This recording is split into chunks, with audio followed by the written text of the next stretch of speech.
बहुत से लोग सोचते हैं कि साधु बनने का मतलब है घर परिवार छोड़कर संन्यास लेना, जंगलों या मठों में रहना और सांसारिक जीवन से पूरी तरह अलग हो जाना। लेकिन क्या सच में यही साधुता की पहचान है?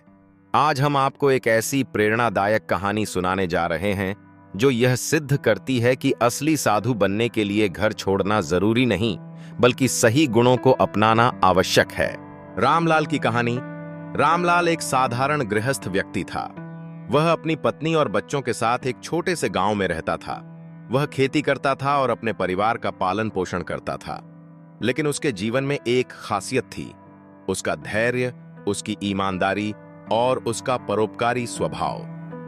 गांव में जब भी कोई जरूरतमंद होता, रामलाल सबसे पहले उसकी मदद के लिए आगे आता। वह अपने लाभ से अधिक दूसरों की भलाई में विश्वास करता था।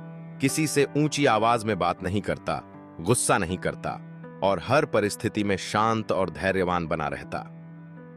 गांव के लोग उससे पूछते, रामलाल, तुम इतने शांत और संतोषी कैसे रहते हो? क्या तुम्हें कभी क्रोध नहीं आता? वह मुस्कुराकर जवाब देता, साधु बनने के लिए भगवा पहनना जरूरी नहीं, बल्कि मन को निर्मल बनाना जरूरी है। सच्चे साधु के गुण। रामलाल का जीवन हमें यह सिखाता है कि सच्चा साधु वही होता है जिसमें ये गुण होते हैं। संतोष और धैर्य, हर परिस्थिति में संतुष्ट रहना और धैर्य बनाए रखना।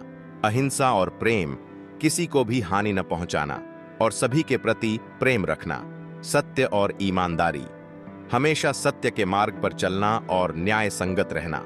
सेवा भाव, बिना किसी स्वार्थ के लोगों की मदद करना और समाज की सेवा करना।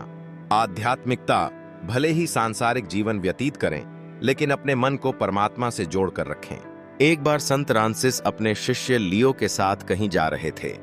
रात हो चली थी और बहुत तेज बारिश भी हो रही थी।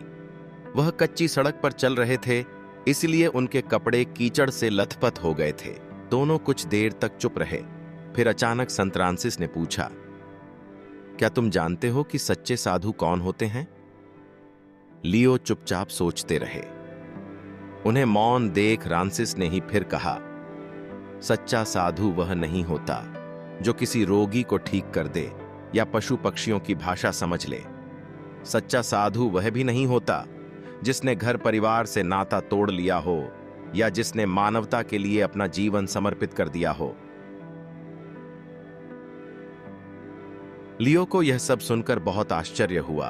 उन्होंने पूछा, तब फिर सच्चा साधु कौन होता है? फ्रांसिस बोले, कल्पना करो, इस अंधेरी रात में हम जब शहर पहुंचें और नगर का द्वार खटखटाएं। चौकीदार पूछे कौन? तो हम कहें दो साधु। इस पर वह कहे, मुफ्तखोरो, भागो यहां से, न जाने कहां कहां से चले आते हैं।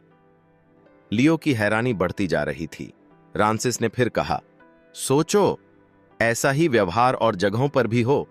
हमें हर कोई उसी तरह अपमानित करे, प्रताड़ित करे, तो भी यदि हम नाराज न हों, उनके प्रति थोड़ी भी कटुता मन में न आए और हम उनमें भी प्रभु के दर्शन करते रहें, तो यही सच्ची साधुता है। याद रखो, साधु होने का मापदंड है हर परिस्थिति में समानता और सहजता का व्यवहार। इस पर लियो ने सवाल किया, लेकिन इस तरह का भाव तो एक गृहस्थ में भी हो सकता है, तो क्या वह भी साधु है? फ्रांसिस ने कहा, बिल्कुल। जैसा कि मैंने पहले कहा, सिर्फ घर छोड़ देना ही साधु होने का लक्षण नहीं है। साधु के गुणों को धारण करना ही साधु होना है, और ऐसा कोई भी कर सकता है। नमो बुद्धाय।